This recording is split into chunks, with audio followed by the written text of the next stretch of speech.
Good morning, students. Today we will study the inventory planning and control.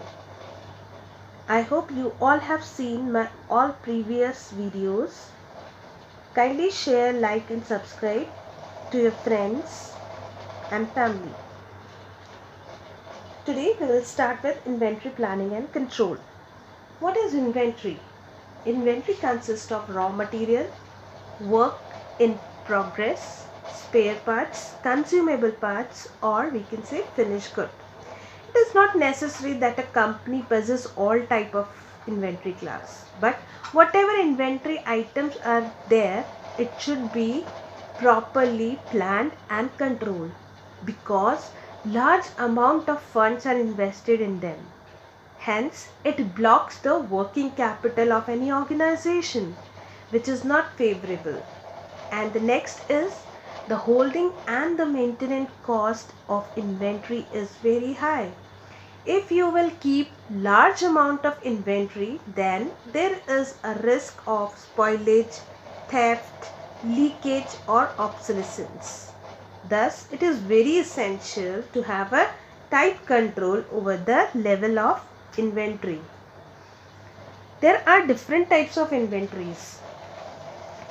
How many types of inventories? I had written 5 types of inventories. First inventory is movement inventory, also known as transit or pipeline inventory.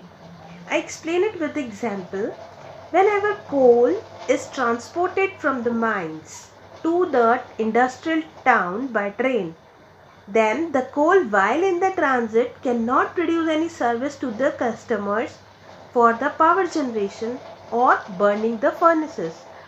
Hence, this inventory is in the movement.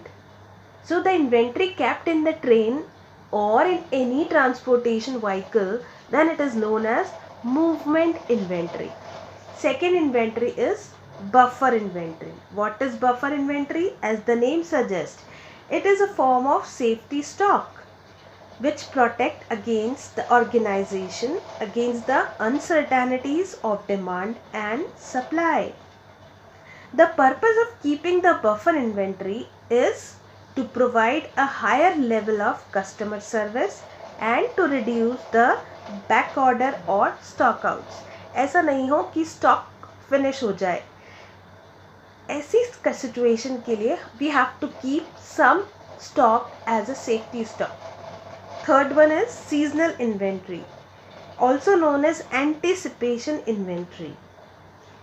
Like air coolers, crackers, umbrellas, raincoats. These are required in the sufficient quantity but for a very short duration, right? Such inventories which are required for a particular season is known as seasonal inventory. Fourth is decoupling inventory. Basically, decoupling inventories are those inventories which engages the machine. You know that every machine works at different pace. Similarly, every human being work at different rate. So, in order to maintain the machines and the people busy, we kept decoupling inventories.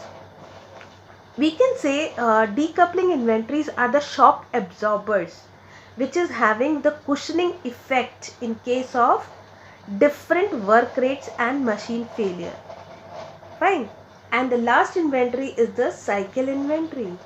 These inventories are kept due to the reason that purchases are generally made in lots rather than in the exact amount, which may be needed at a point of time. If we will order exact inventory, then there is no need of cycle inventory, but inventories are always purchased in the lot. So, till then the next lot is coming, you can use the cycle inventory.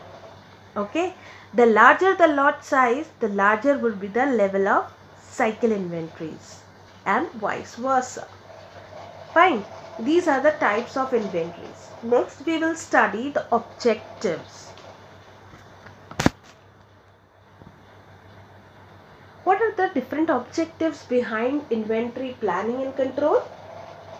first objective I had written, maintaining the regular supply of raw material, right?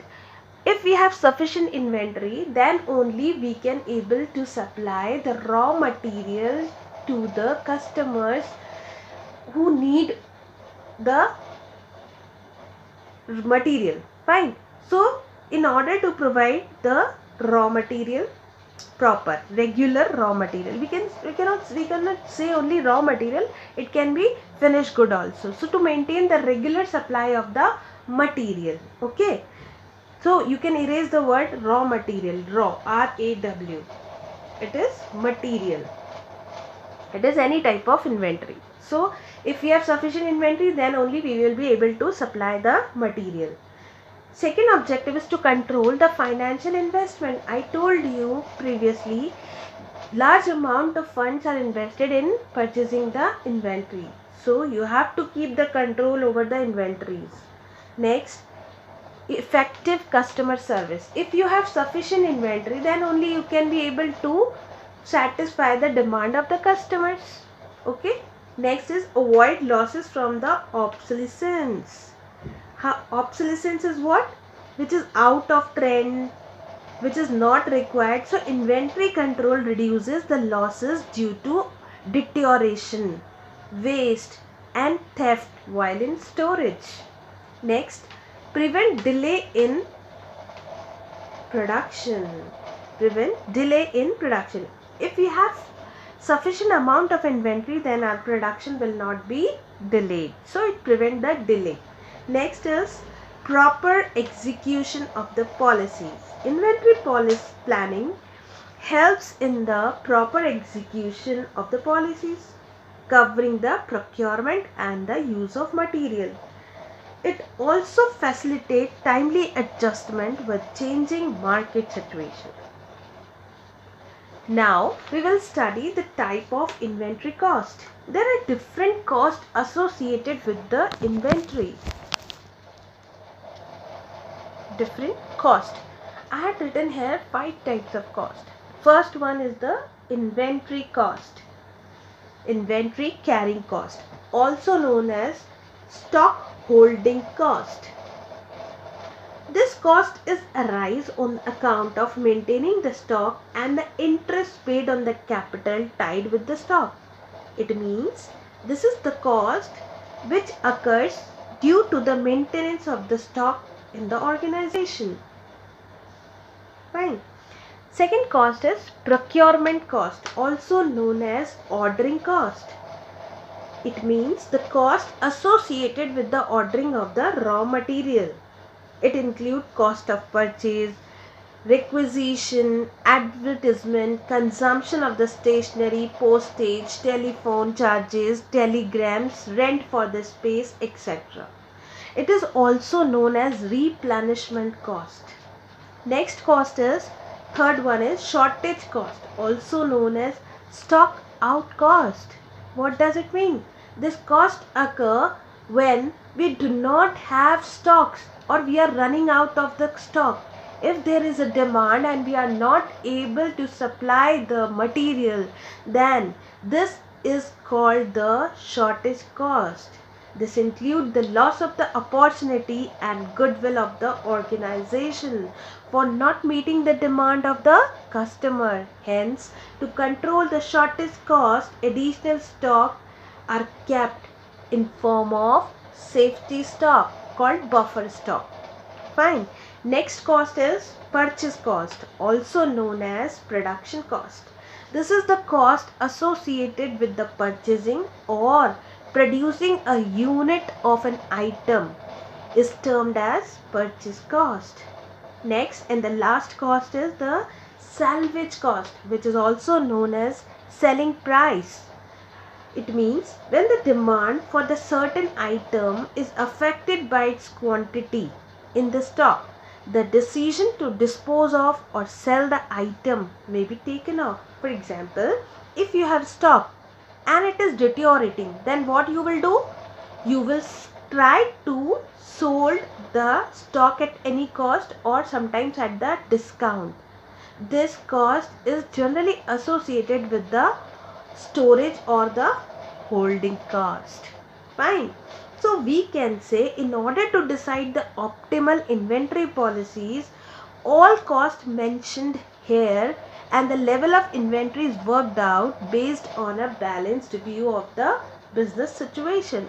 Thus, the total inventory cost is equals to ordering cost plus purchasing cost plus the holding cost and the shortest cost. Fine. This is all done for today.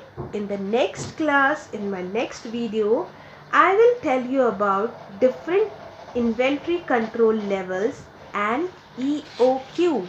EOQ is economic order quantity, and different models of inventory. Thank you for today. Keep watching the videos and keep learning. Stay home. Thank you so much.